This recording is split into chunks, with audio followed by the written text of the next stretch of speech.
الحمد لله نحمده ونستعينه ونستغفره ونؤمن به ونتوكل عليه ونعوذ بالله من شرور أنفسنا ومن سيئات أعمالنا من يهده الله فلا مضل له ومن يضلله فلا هادي له ونشهد أن لا إله إلا الله وحده لا شريك له ونشهد أن سيدنا ونبينا محمدا عبد الله ورسوله أرسله كافة للناس بالحق بشيرا ونذيرا وداعيا إلى الله بإذنه وسراجا منيرا۔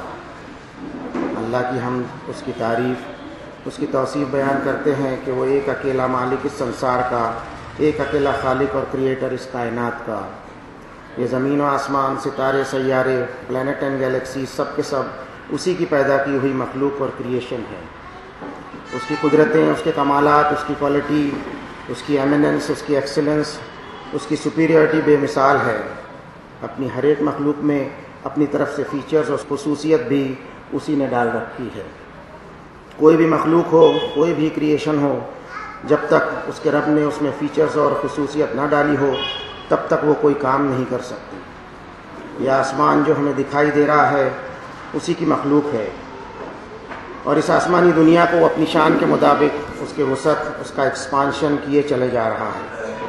وَالسَّمَاءَ بَنَيْنَاهَا بِأَيْدٍ وَإِنَّا لَمُوسِعُونَ، اور آسمان کو ہم نے اپنے دست قدرت سے بنایا اور ہم ہی اس کو وسعت بھی دیے چلے جا رہے ہیں، اس کو ایکسپانڈ بھی کیے چلے جا رہے ہیں۔ وَالْأَرْضَ فَرَشْنَاهَا فَنِعْمَ الْمَاهِدُونَ، اور اس گھومتی پھرتی زمین کو ہم نے پھیلا کر فرش بنا دیا، اور دیکھو کیسی بہترین بچھایت کر کے ہم نے اس کے بیلنس کو، توازن کو مینٹین کیا۔ اور اللہ کے کمالات کوئی معمولی نہیں ہے، بلکہ ایک سے بڑھ کر ایک ہوا کرتے ہیں کہ اسی گھومتی پھرتی زمین میں ہم نے آدم کی اولاد کو بسایا، اور ہم نے آدم کی اولاد کو عزت بخشی، اس کو ڈگنیفائی کیا، اس کا اکرام کیا۔ وَلَقَدْ كَرَّمْنَا بَنِي آدَمَ وَحَمَلْنَاهُمْ فِي الْبَرِّ وَالْبَحْرِ وَرَزَقْنَاهُمْ مِنَ الطَّيِّبَاتِ وَفَضَّلْنَاهُمْ عَلَى كَثِيرٍ مِّمَّنْ خَلَقْنَا تَفْضِيلًا۔ انڈیڈ، ہم نے بہت کرم کیا آدم کی اولاد پر، اور انہیں سواری عنایت فرمائی کہ ہم نے زمین میں اور سمندر پر بھی اور آسمان کی فضاؤں میں بھی وہ اپنے سفر کو طے کرتا ہے۔ سواری کوئی کسی کی نہیں کرتا، کوئی ایسی مخلوق نہیں پائی جاتی جو دوسری مخلوق کی یا مشینوں کی سواری کرے۔ صرف ایک ہی مخلوق اس وقت زمین میں پائی جاتی ہے، وہ ڈومیسٹک اینیمل پر سواری کرتی ہے اور ان کی سیوائیں بھی لیتی ہے۔ خود ایسی مشینیں بھی وہ ایجاد کرتا ہے کہ جو سائیکل سے لے کے راکٹ تک کے ہیں، اس میں وہ سواری بھی کرتا ہے اور سفر بھی کرتا ہے، اور اس دنیا میں وہ اپنا سفر کرے گا۔ اس طریقے سے یہ بھی فرمایا کہ وَرَزَقْنَاهُ مِنَ الطَّيِّبَاتِ، اس کو ہم نے رزق دیا پاکیزہ۔ اس کی یوز کرنے والی جتنی بھی چیزیں ہیں وہ پاک ہیں، پاکیزہ چیزیں ہی اس کا سلیکشن بھی ہوا کرتی ہیں۔ کسی بھی پھل کی مثال لے لیجئے کہ پھلوں کے اندر کا پاکیزہ اور اچھا حصہ انسان خود کھاتا ہے، اور اس کا چھلکا اور اس کا ویسٹیج جو ہے وہ دوسرے مخلوق کے کام آتا ہے۔ اسی طرح زمین سے اگنے والی پیداوار اور ان کے سٹیمز پر غور کریں۔ مثال کے طور پر ہم دیکھیں کہ دھان کے اندر کا چاول انسان خود کھاتا ہے، اور اس کا جو چھلکا جسے رائسس کہتے ہیں وہ جانوروں کے کام آتا ہے۔ اللہ نے فرمایا کہ وَفَضَّلْنَاهُمْ عَلَى كَثِيرٍ مِّمَّنْ خَلَقْنَا تَفْضِيلًا، اور انسانوں کو فضیلت دی ہم نے ہماری بہت ساری ان مخلوق میں جن کو ہم نے فضیلت دے رکھی ہے۔ اس کو وہ عقل سلیم دی، وہ انٹیلیکٹ دیا ہے کہ ہماری پیدا کی ہوئی چیزوں میں سے وہ اپنے فائدے، اپنے بینیفٹ کے، اپنے ڈیولپمنٹس کے سامان بناتا رہے۔ وَجَعَلَ فِيهَا رَوَاسِيَ مِن فَوْقِهَا وَبَارَكَ فِيهَا وَقَدَّرَ فِيهَا أَقْوَاتَهَا فِي 4 أَيَّامٍ سَوَاءً لِلسَّائِلِينَ، زمین میں ہم نے وہ قوتیں، وہ شکتیاں، وہ فائدے انسانوں کے لیے پہلے سے ہی موجود رکھی ہیں کہ کھوج بین کرنے والوں کے لیے، ریسرچ اور ڈیولپمنٹ کرنے والوں کے لیے اس میں بینیفٹس اور تمام فائدے اور ایڈوانٹیجز رکھ دیے ہیں۔ انسان کو خود کی غذا اور خوراک سے لے کر آسمانوں کی اونچائیوں تک کے سفر کرنے کے لیے اس زمین میں وہ ساری چیزیں اللہ تعالیٰ نے پہلے سے موجود رکھی ہیں۔ اسے چاند پہ جانا ہو یا اسپیس پہ جانا ہو تو اس زمین میں چاند پر جانے کے لیے اور اسپیس پر جانے کے لیے سارے سامان، سارے ریسورسز اویلیبل ہیں۔ ہم نے انسان کو یہ فضیلتیں دی ہیں، یہ پریفرنس اس کو دیے ہیں، اس کا اکرام اور عزت کیا ہے، اس کو ایسا ڈگنیفائی کیا کہ اس کو ایک بہترین مخلوق اور بیسٹ کریشن بنایا۔ اس میں ہم نے ایک تحقیقی مزاج رکھا ہے، اس کو پروبنگ نیچر والا بنایا کہ وہ ریسرچز کرتے ہوئے ترقی اور ڈیولپمنٹ کی منزلوں کو طے کرتے چلا جاتا ہے۔ لیکن بڑا ہی افسوس ہوتا ہے کہ وہ تحقیق اور ریسرچ کرتے ہوئے اپنے فائدے کی ساری چیزوں کو تو پہچانتا ہے، نہیں پہچانتا تو وہ اپنے رب کو، اپنے کریٹر کو، اپنے مالک کو نہیں پہچانتا، اپنی زندگی کو نہیں پہچانتا، اپنی موت کو نہیں پہچانتا، اور اپنی موت کے بعد قیامت کے حساب کتاب کو نہیں پہچانتا۔ اس کو ہم نے فضیلتیں دی ہیں، اس کو ہماری دوسری مخلوق سے ہم نے اونچا درجہ دیا ہے، ہماری بنائی ہوئی ساری چیزیں اس کے کام آتی ہیں، لیکن وہ اپنے آپ کو بہترین مخلوق، اشرف المخلوقات سمجھ بیٹھا ہے۔ فَلْيَنظُرِ الْإِنسَانُ مِمَّا خُلِقَ، اسے یہ یاد نہیں رہتا کہ کس چیز سے اس کو ہم نے کریٹ کیا ہے۔ ذرا اپنی پیدائش کو وہ یاد رکھے تو ساری اکڑ، سارا بڑکپن اس کے پیروں تلے آ جائے۔ اسے یاد نہیں رہتا کہ اسے ہم نے پیدا کیا ہے، ہم نے اسے یہ ساری فضیلتیں اور پریفرنسز دی ہیں، اور تو اور وہ اللہ کا اتنا بھی ناشکرا ہوتا ہے کہ اپنے رب کے سوا کسی اور کو بھی اپنا معبود سمجھ بیٹھتا ہے۔ اور الذی جعل مع اللہ الہا آخر، اللہ کے ساتھ ساتھ کسی اور کو بھی پیرالل سمجھتا ہے، اپنے رب کے ساتھ خدائی میں کسی اور کو بھی ساجیدار بناتا ہے، اور اس طرح وہ شرک میں مبتلا ہو جاتا ہے۔ انسان میں شرک کی کئی طرح کی بیماریاں ہوا کرتی ہیں۔ ایک بیماری تو یہ ہے کہ وہ اللہ تعالیٰ کے علاوہ کسی اور کو اپنا رب تسلیم کرتا ہے۔ یہ بیماری ان لوگوں میں پائی جاتی ہے جن کو آسمانی کتاب سے واقفیت نہیں ہے۔ اور دوسری بیماری شرک کی یہ ہے کہ اللہ کے ساتھ ساتھ کسی اور کو بھی پیرالل سمجھتا ہے، ڈپارٹمنٹل خداؤں کا تصور رہتا ہے اس میں۔ یہ دسمبر کا مہینہ ہے، اللہ تعالیٰ کے ایک نبی سے ایک کنیکشن رکھتا ہے۔ حضرت عیسیٰ علیہ السلام کی اس میں یوم پیدائش منائی گئی۔ حضرت عیسیٰ علیہ السلام کی یاد منانے میں بھی بہت سارا شرک گھسا ہوا ہے۔ جب کتاب اللہ سے دوری ہوگی، شرک اپنی جگہ بنا کر جڑ پکڑ لے گا۔ شرک کے معاملے میں جو حال ان کے ہیں وہی حال ہمارے بھی ہیں۔ ان کے پاس اللہ کی کتاب تھی، لیکن اس کو انہوں نے کھو دیا اور اس میں اپنی مرضی کے مطابق پھیر بدل کر ڈالا۔ اور ہمارے بھی حال کوئی اچھے نہیں ہیں۔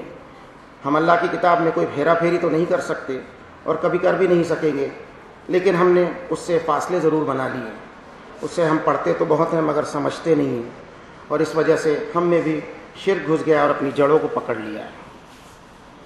اب ہم کتاب اللہ میں دیکھتے ہیں کہ اللہ کے نبی حضرت عیسیٰ علیہ السلام نے اپنی قوم کو کیا تعلیمات دی اور ان کی قوم نے کیا کیا۔ اللہ کے کوئی بھی نبی یا رسول ہو، سب سے پہلے اپنی قوم کو توحید کی نصیحت کرتے ہیں۔ انسانوں کو ایک اللہ کی غلامی میں اپنے آپ کو دینے کی تعلیم وہ اپنی قوم کو دیتے ہیں۔ لیکن حضرت عیسیٰ علیہ السلام کی دی ہوئی توحید کی تعلیم کو فراموش کر دیا گیا، اور تین خداؤں کا تصور اور کنسپٹ ان میں پنپ گیا، اور یہ سب ہوا اس وجہ سے کہ انہوں نے اللہ کی کتاب انجیل شریف کو کھو دیا تھا۔ قیامت کے دن حضرت عیسیٰ علیہ السلام سے اللہ تعالیٰ سوال کریں گے، جس کا تذکرہ ساری دنیا کو سبق حاصل کرنے کے لیے قرآن مجید میں بیان کر دیا گیا۔ فرمایا کہ وَإِذْ قَالَ اللَّهُ يَا عِيسَى ابْنَ مَرْيَمَ أَأَنْتَ قُلْتَ لِلنَّاسِ اتَّخِذُونِي وَأُمِّيَ إِلَٰهَيْنِ مِن دُونِ اللَّهِ۔ قیامت کے دن اللہ تعالیٰ حضرت عیسیٰ علیہ السلام سے پوچھیں گے کہ عیسیٰ، کیا تم نے اپنی قوم سے یہ کہا تھا کہ مجھ کو اور میری ماں کو اللہ کے سوا معبود بنا لینا؟ حضرت عیسیٰ علیہ السلام جواب دیں گے، قال سبحانک ما یکون لی ان اقول ما لیس لی بحق۔ اللہ تعالیٰ آپ کی سبحان ہے، میں یہ بات کہنے کی ہمت بھی نہیں کر سکتا جس کا مجھے کوئی حق ہی نہیں۔ ما قلت لهم الا ما امرتنی به ان اعبدوا اللہ ربی وربکم، بلکہ میں نے تو ان سے وہی کہا تھا جس کا آپ نے مجھے حکم دیا تھا کہ اپنے آپ کو اللہ کی غلامی میں ڈالو، جس کا میں بھی غلام ہوں، جو میرا بھی رب ہے اور تم سب لوگوں کا بھی رب وہی ہے۔ اور میں نے اپنا تعارف بھی ان کو یہی دیا تھا کہ انی عبداللہ، میں اللہ کا بندہ ہوں، اس کا غلام ہوں۔ اور ان سے یہ بھی کہا تھا کہ انہ من یشرک باللہ فقد حرم اللہ علیہ الجنۃ ومأواہ النار، کہ جس کسی نے اللہ کے ساتھ شرک کیا تو اللہ نے جنت کو اس پر حرام کر دیا۔ یہ پورا واقعہ سورہ مائدہ کے آخری رکوع میں بیان کیا گیا ہے۔ اور ایسا ہی سوال فَلَنَسْأَلَنَّ الَّذِينَ أُرْسِلَ إِلَيْهِمْ وَلَنَسْأَلَنَّ الْمُرْسَلِينَ، ہر نبی ہر رسول سے کیا جائے گا، اور ان سے بھی کیا جائے گا جن کے پاس اللہ کے پیغامات پہنچائے گئے تھے، اور رسول اللہ صلی اللہ علیہ وسلم سے بھی کیا جائے گا۔ اور جب نبی کریم صلی اللہ علیہ وسلم سے کیا جائے گا تو سامنے ہم لوگ ہوں گے، تو سوچے کہ ہم کیا جواب دیں گے۔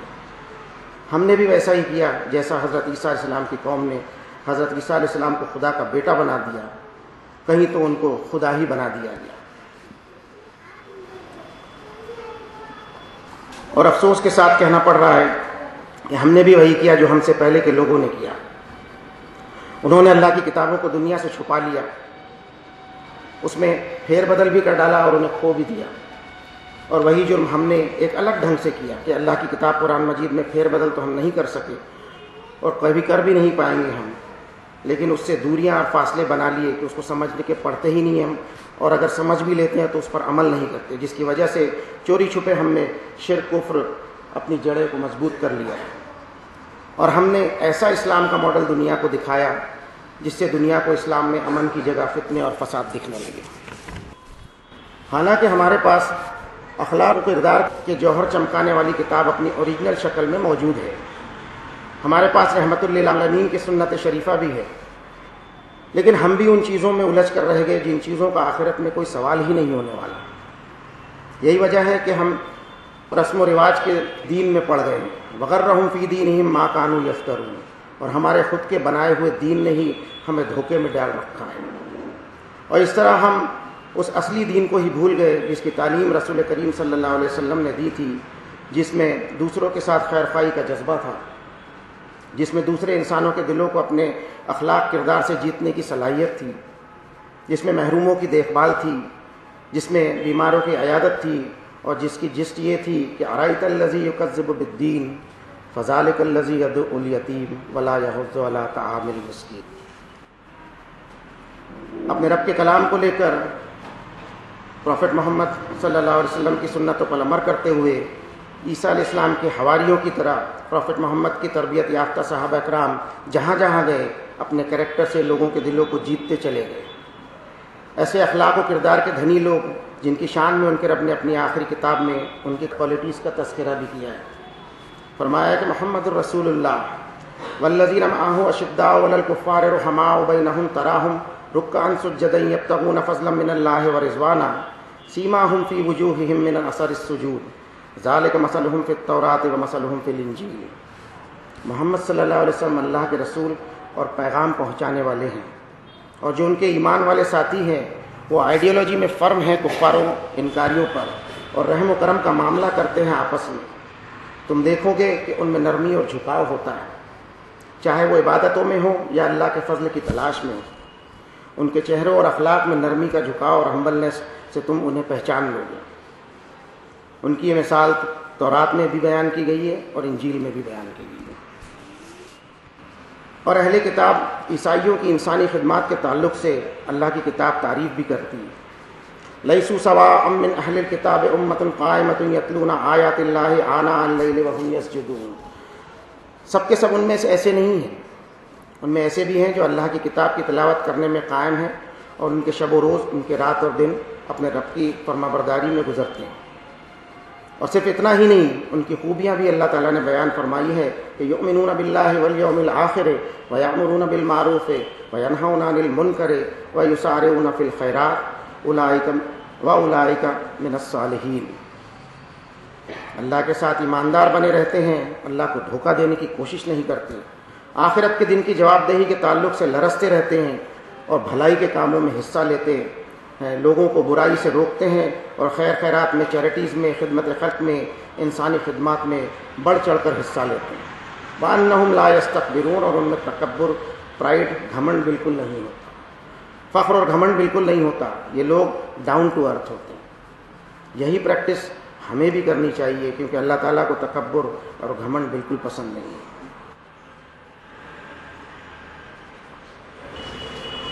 اور قرآن مجید تو یہ بھی کہتا ہے کہ اپنی زندگی میں اور خدمت خلق کے جذبے میں حضرت عیسیٰ علیہ السلام کے فالوورز کو نمونہ بنا. فرمایا کہ یا ایھا الذین آمنوا کونوا انصار اللہ کما قال عیسی ابن مریم للحواریین من انصاری الی اللہ. اے ایمان والوں سے خطاب کیا جا رہا ہے، یعنی ہم سے کہا جا رہا ہے کہ ایمان والوں، ہو جاؤ تم اللہ کے قوس میں مدد کرنے والے میرے نبی حضرت عیسیٰ علیہ السلام کے فالوورز کی طرح، میرے رسول حضرت عیسیٰ علیہ السلام کے حواریوں کی طرح. اس آیت کے تحت خدمت خلق کے ان کے جذبوں کو ہم نمونہ بنائیں اور انسانی خدمات میں آگے بڑھیں. خدمت خلق میں، انسانی سیواؤں اور خدمات میں حضرت عیسیٰ علیہ السلام کے فالوورز کو نمونہ بنانا ہوگا، کیونکہ قرآن مجید کی آیتیں یہ کہہ رہی ہیں. ہم اللہ سے دعا کرتے ہیں کہ ہمیں ان احکامات پر عمل کرنے کی توفیق عطا فرمائے۔ بارک اللہ لنا ولکم فی القرآن العظیم ونفعنا وإیاکم بالآیات والذکر الحکیم انہ تعالی کریم ملک بر رؤوف رحیم فاستغفروہ انہ هو الغفور الرحیم۔